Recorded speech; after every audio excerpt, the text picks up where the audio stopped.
दोस्तों, आज हम एक ऐसी खबर लेकर आए हैं जो हर उस व्यक्ति को प्रभावित करती है जो अपने सपनों का घर बनाने या खरीदने की योजना बना रहा है। हाल के आंकड़ों के अनुसार भारत में घरों की कीमतें आसमान छू रही है और इसका सबसे बड़ा कारण है कंस्ट्रक्शन कॉस्ट में भारी बढ़ोतरी।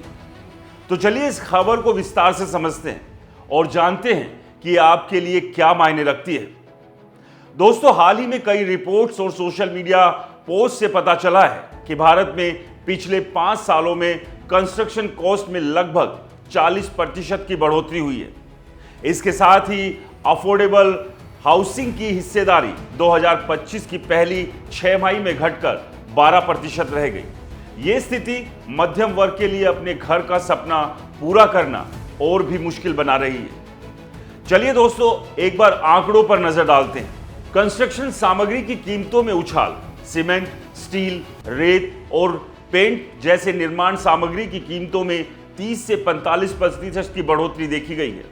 उदाहरण के लिए सीमेंट पर 28% जीएसटी और स्टील पर 18% जीएसटी लागू है। इससे बिल्डर की लागत बढ़ रही है। आवास मूल्य सूचांक यानी HPI, भारतीय रिजर्व बैंक की ताजा रिपोर्ट के अनुसार फाइनेंशियल ईयर 2025 की चौथी तिमाही में पूरे भारत में HPI में 3.1% की वृद्धि दर्ज की गई। कोलकाता में यह बढ़ोतरी 8.8% रही, जबकि दिल्ली एनसीआर में 31% की भारी बढ़ोतरी देखी गई।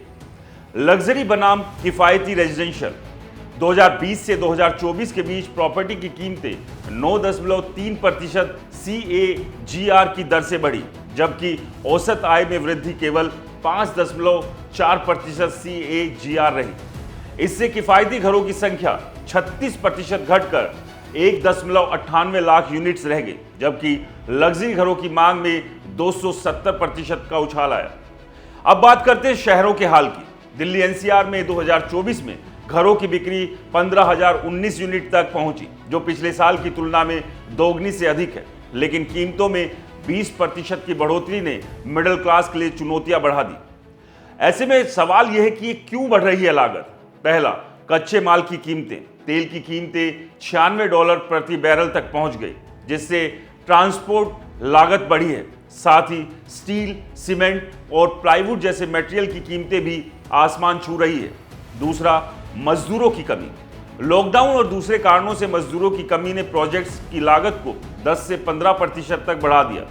तीसरा, कड़े नियम और सर्कल रेट। शहरों में फ्लोर स्पेस इंडेक्स यानी FSI के सख्त नियम और बिल्डरों द्वारा सर्कल रेट पर कम कीमत दिखाने की प्रथा ने असल कीमतों को और बढ़ा दिया। चौथा, जीएसटी का बोझ। अलग अलग निर्माण सामग्री पर ऊंचे जीएसटी रेट्स 28% से 18% ने डेवलपर्स की लागत बढ़ाई, जिसका असर खरीदारों पर पड़ता है। हाल ही में सरकार ने जीएसटी स्लैब को सरल बनाने का प्रस्ताव दिया है, जिसमें ज्यादातर सामान 5% से 18% के 2 स्लैब में होंगे। एक्सपर्ट्स का मानना है कि अगर डेवलपर्स टैक्स बचत का लाभ कस्टमर्स तक पहुंचाते हैं तो मेट्रो टियर 2 शहरों में घरों की कीमतें 2 से 4% तक कम हो सकती है। इसके अलावा प्रधानमंत्री आवास योजना यानी PMAY के तहत EWS और LIG श्रेणी के लिए 1.5 लाख रुपए की सब्सिडी और ब्याज में छूट जैसी सुविधाएं मध्यम वर्ग को राहत दे सकती है। दोस्तों, रिपोर्ट्स के अनुसार भारत में घर की कीमत और आय का अनुपात 61% तक पहुंच गया है, जो 2020 में 46% था।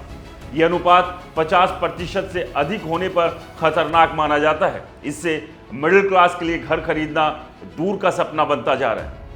कंस्ट्रक्शन कॉस्ट में बढ़ोतरी और किफायती आवास की घटती हिस्सेदारी ने भारत में रियल एस्टेट मार्केट को एक चुनौतीपूर्ण मोड़ पर लाकर खड़ा कर दिया है।